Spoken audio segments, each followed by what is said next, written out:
Greetings from Washington, D.C.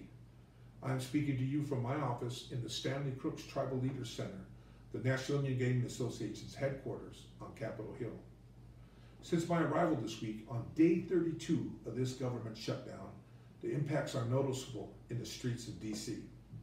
From the lack of traffic and the absence of pedestrians, to the empty hallways in the congressional office buildings, the economic damage of this shutdown is clear here in our nation's capital. However, as the shutdown lingers on, its damage and lasting impact is many times worse in Indian country.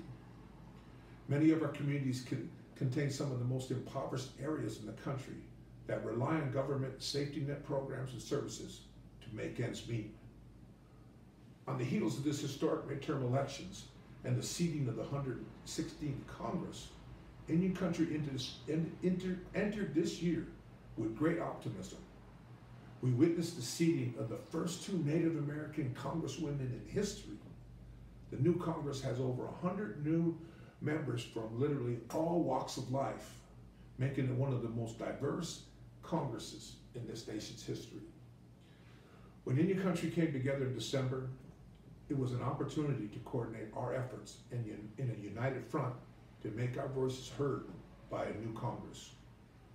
And what was a great opportunity to educate our new Congress about the story and history of Native America is now being hampered by this prolonged shutdown. With Indian country's economic fortunes now so intertwined with the rest of the country, this government shutdown is negatively impacting our reservation communities. Our Native nations entered into treaties with the United States. In doing so, our government ceded hundreds of millions of acres to the federal government. In return, the government promised to provide for the health, education, public safety, and the general care of our citizens. The government shutdown directly impacts essential government services to all residents of Indian country. The shutdown is endangering the lives and property on tribal lands, burdening those most in need, our children, our elders, and individuals with disabilities, and others that rely on funding for programs and services administered by the BIA, the Indian Health Services, and other federal agencies subject to the shutdown. These represent the federal government's basic attempt to meet these solid treaty and trust obligations.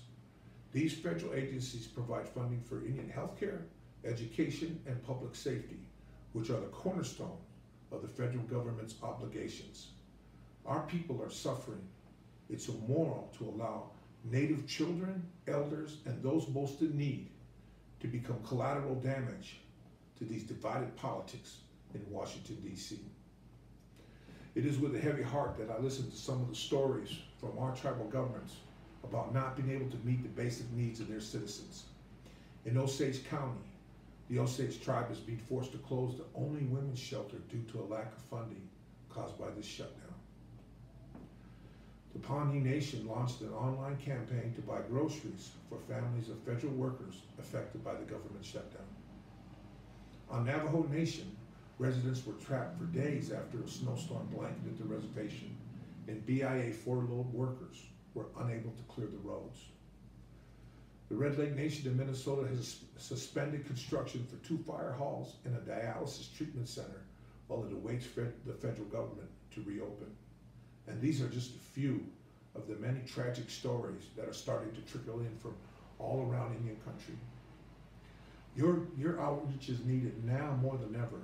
We must educate all members of Congress about the treaty and trust obligations that this federal government is abrogating through this shutdown. As chairman of the National Indian Gaming Association, I lead at the direction of our tribal leaders with the primary mission of protecting tribal sovereignty. Only as a united Indian country can we continue to defend and protect our culture, our heritage, and governments. Over the course of history, there is no doubt that Indian country has suffered substantial disruption to our well-being. This government shutdown is an unnecessary obstacle, burdening the lives of our tribal citizens. I have pledged, along with NIGA's sister organizations, to continue the drumbeat in D.C. for ending this disastrous government shutdown. As a united Indian country, we will continue to ask the government and the president to respect our tribal sovereignty, to honor our treaties, and treat all tribes as sovereign, and most importantly, end this government shutdown now. Together, Indian country can make a difference. Let your senators and representatives know about the life-altering impacts this shutdown is having on our family, your community, and your tribal government. It is our sincere hope that this shutdown ends immediately. We are taking action now to protect the long-term health of Indian country in the face of this federal shutdown. Please look for correspondence from the National Indian Engagement Association so that you can use them directly to communicate with your senator or representative. And in conclusion, all of us want Congress to address these issues on a bipartisan basis, to come to an agreement immediately. Until then, Indian country is sending a message that Congress needs to meet in the middle of the road, get this government back to work, and get our country moving forward. I thank you for the time and listening to our message today. I hope to see you in Washington, D.C. soon with a fully functioning government, open for business, and fulfilling its promises to Indian country. Yawako.